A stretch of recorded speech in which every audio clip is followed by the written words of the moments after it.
What's happening, everyone? As the doom bell tolls, I thought I would come by and give you another dose of metal. Today I thought I would just pull a few records off the shelf. So I've got a couple of random grabs that I fancy talking about, and then I've got a couple of records that came in yesterday that I am incredibly excited to talk about. But first of all, what we've got going on in the background. No Joe case today. This is Grand Supreme Blood Court with their debut and so far only full-length album entitled Bow Down Before the Blood Court. This is Netherlands death metal in a similar sort of style as Asphyx. Martin van Drunen does vocals on this thing, as he does with so many other projects. This is kind of doom-tinged death metal in the same vein as a couple of his other projects, to be fair.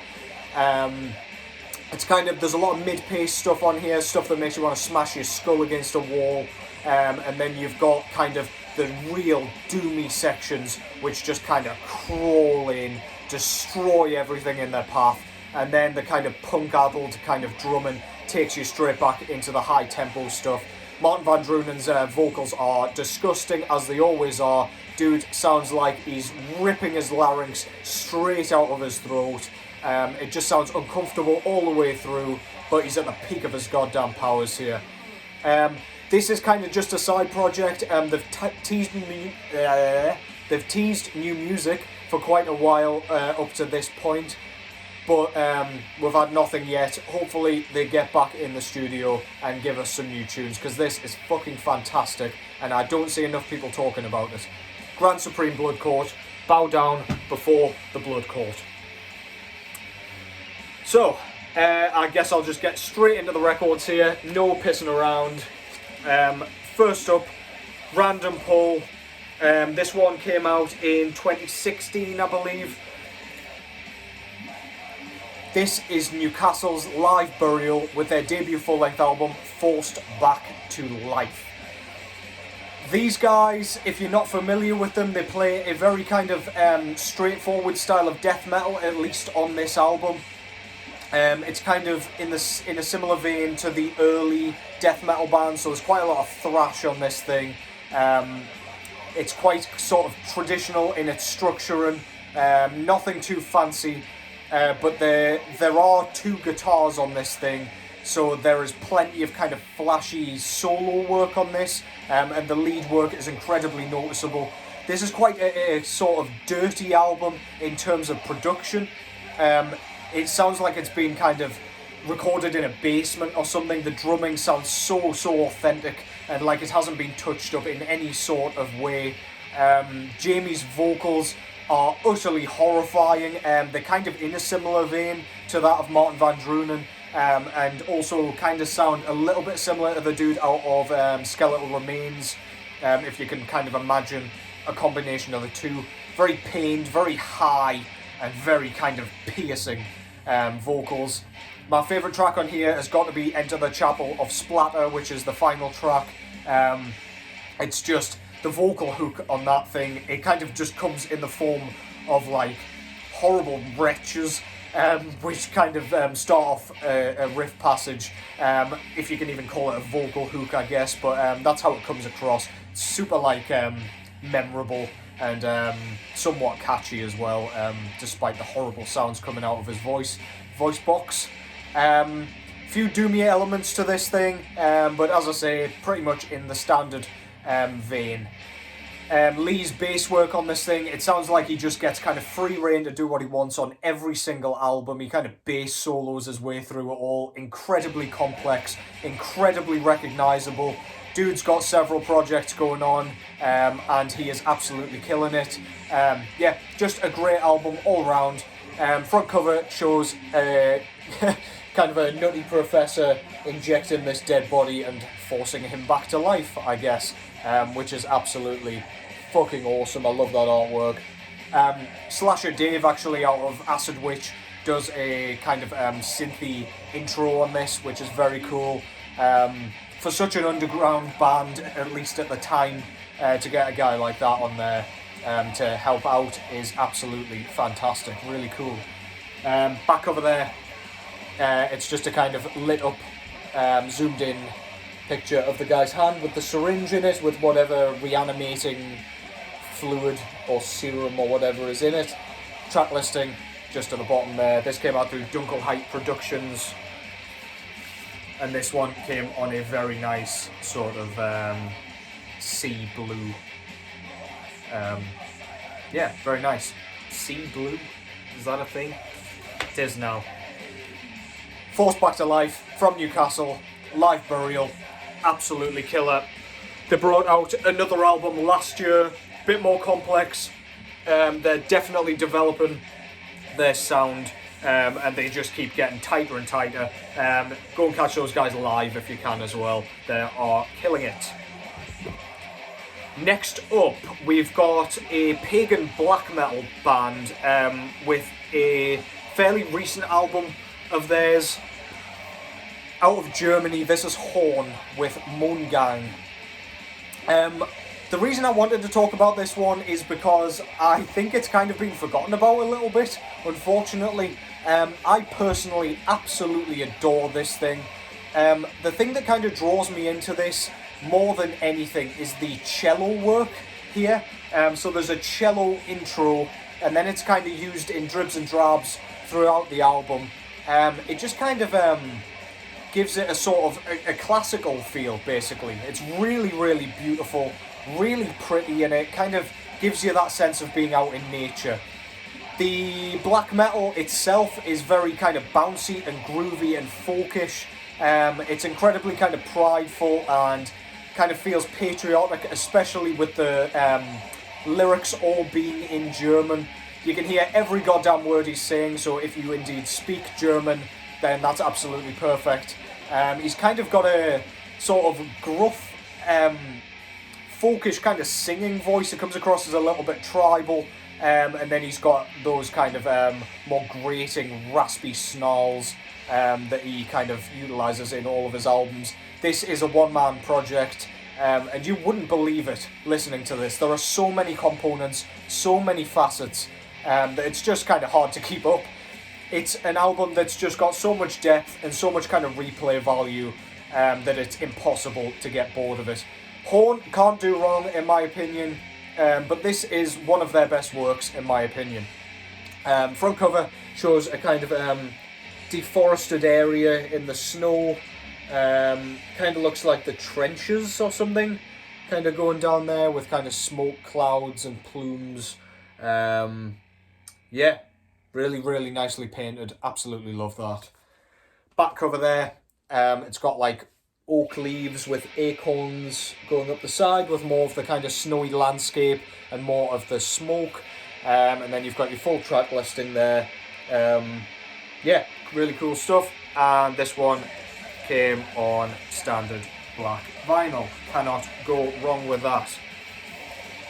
So yeah, if you like the sound of that, you like your black metal kind of folky and a bit catchy, with some like more experimental elements, I guess, in the kind of form of some unconventional instruments for the black metal subgenre, then go and check Horn out, and especially go and check out this album, Mohngang.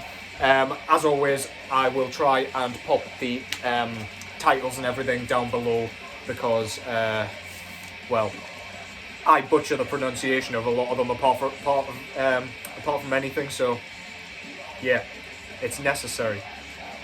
Next up, I've got an album that I really, really fucking love, but it's far, far too short. So this was an EP that came out last year, came pretty much out of nowhere. I'd never heard of this band before, saw this thing on Bandcamp and had to check it out. And as soon as the vinyl came out, I just had to have it. This is Night of the Vampire, fuck me, what happened there? With their debut EP entitled Eternal Night. Now, this kind of falls in the same realm as a band like Black Magic SS, I guess, in that it is kind of... it's not inherently black metal, but it is mixed with black metal. So Where Black Magic SS utilises kind of an occult rock sound, this is more of kind of a post-punk album, I would say. With those kind of zany synths. They're not quite as kind of goofy as they come across in Black Magic SS, but they're kind of really prominent and really noticeable in the mix. On this thing, they're kind of used more for mood and atmosphere. It gives off a really creepy vibe. It really reminds me of just whatever the fuck's going on here. Basically, just a castle with vampires in it. It just kind of gives you that sort of feeling and vibe. Really cool. The vocals are kind of black metal retches, which is where the black metal kind of side of it comes in. Yeah, I just love this kind of really creative style that bands keep coming out with. It's kind of in a similar vein as a lot of the other ones, but I've not heard one that's quite as post-punky as this, and I love the post-punk sound, so like adding that with black metal and kind of dungeon synthy kind of stuff is absolutely going to be a winner for me. This thing's great. It's only about 11 minutes long, but yeah, please go and check this out. This guy, I'm pretty sure it's a one-man band, if I'm not mistaken. Apologies if I got that wrong. I can't say enough good things about this. I spoke to him not too long ago, and I think he's got a new kind of EP or full-length album kind of in the works, at least. I'm pretty sure he's written material for it. I am going to be all over that. Take my money, sir. Yeah, go and check that out. That's Night of the Vampire. Remember the name this time. Fuck me. With Eternal Night. Front cover there shows a vampire sort of... looks like he's waving at his own castle. I don't suppose that is what he's doing. With a bat. Love this kind of colour scheme. It shouldn't really work, but I really do. It's very, very vibrant. Could be considered kind of ugly, but I personally love that. Back cover there, you've got that really cool logo, and you've got the track listing there. Only 3 tracks. Unfortunately, I'd have loved this thing to have been a bit longer. And it comes on this really, really fucking cool purple with red splatter. Which obviously goes absolutely splendidly with that artwork. Beautiful stuff. Despite only being 11 minutes long, it was pretty much worth buying just for the edition alone. This one was independently released, which is really, really cool. All proceeds go to the artist when you buy this thing. I'm pretty sure this thing will still be around. I don't think it's sold out on the site that I bought it from. Please go and check this out.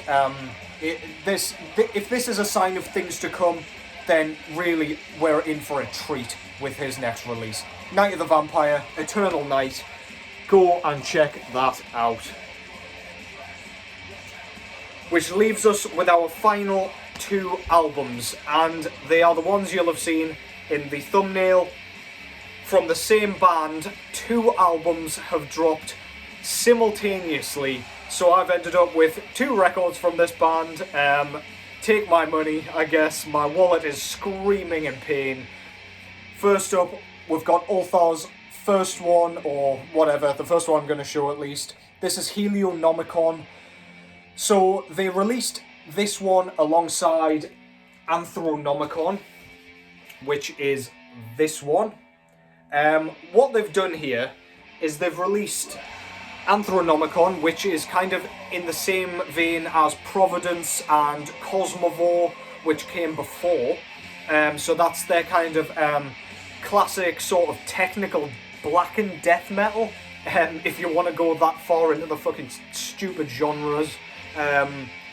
But then they've released this one alongside it. So this is Helionomicon. This is 2 tracks, and they are 2 kind of 22-minute tracks. So there's a track on one side, track on the other. They are like massive experimental tracks. No messing around. Really, really unconventional, weird riffing. The vocals and everything are kind of in the same vein as what they have been doing. The guy who used to do vocals on Extremity's work is in this, so there's a mixture of kind of low growls and kind of high black metal screams and shrieks. Yeah, man, really bizarre, really bizarre, winding riffs and solos, and there's things going on all over the place. It really feels like you're in whatever kind of Lovecraftian fucking nightmare that is.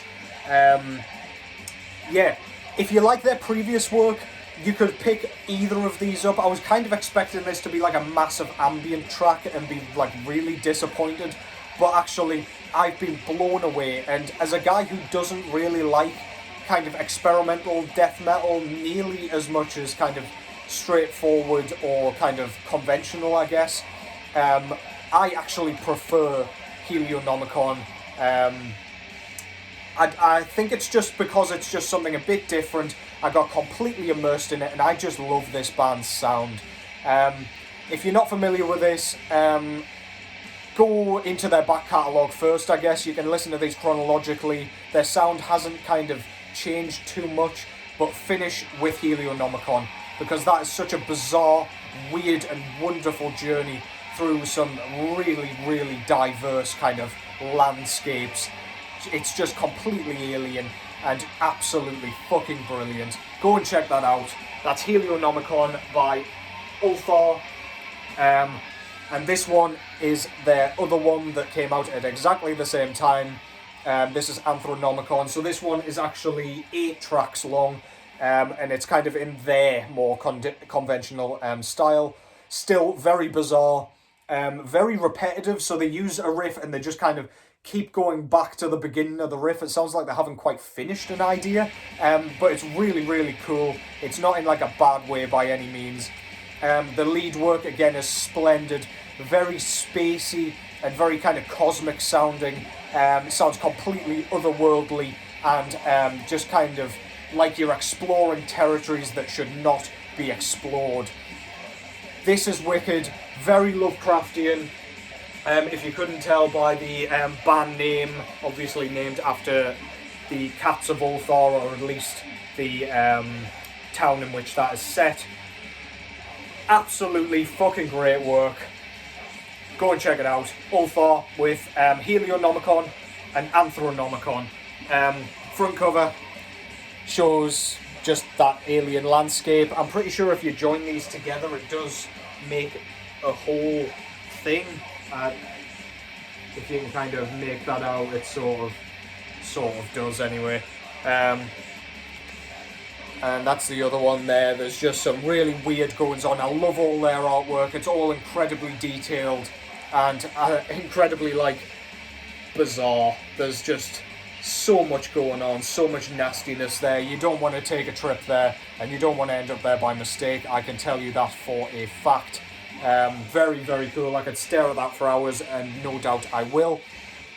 Back cover there, you've got the band in a kind of train station or something, or I don't know, could even be the sewers, fuck knows. Very cool logo. I love that they don't just whack their logo on the front cover, because that would just ruin the incredible art. And both of these records actually came on this beautiful blue and purple merge with black and white splatter. I absolutely love that. Perfect pairing with the artwork yet again. So that one is Helionomicon, and the other one, Anthronomicon, comes on a very similar but nonetheless different sort of version of the same colour scheme. So yeah, please go and check this out. This is an absolute journey through just creepy ass alien territories, and I can't get enough of it. I can see both of these ending up on my year-end list if all goes to plan. That is Ulthar with Helionomicon and Anthronomicon. Go and check them both out. Listen to one after the other. You will not get sick of it. Riffs upon riffs and just pure weird atmosphere. Brilliant stuff. And that concludes this kind of vinyl update slash whatever, just kind of, I don't know, me showing off a couple of records, I guess. I hope you found something cool to enjoy there. I feel like there were a couple in there that aren't quite as well known. Check out any and all of those records. The Ulthar records, just as I say, came out. In fact, I'm not even sure if they're officially out yet. The 20 Buck Spin were absolutely on it with that postage. But yeah, once that comes out, please go and check that out, because that is undoubtedly going to be one of the best albums this year. But yeah, otherwise, I'm going to go to bed. I am off this weekend, so I should be able to get a couple more of these things filmed over the coming days, which should be good. But until the next time, take care as always, and I'll catch you in the next one.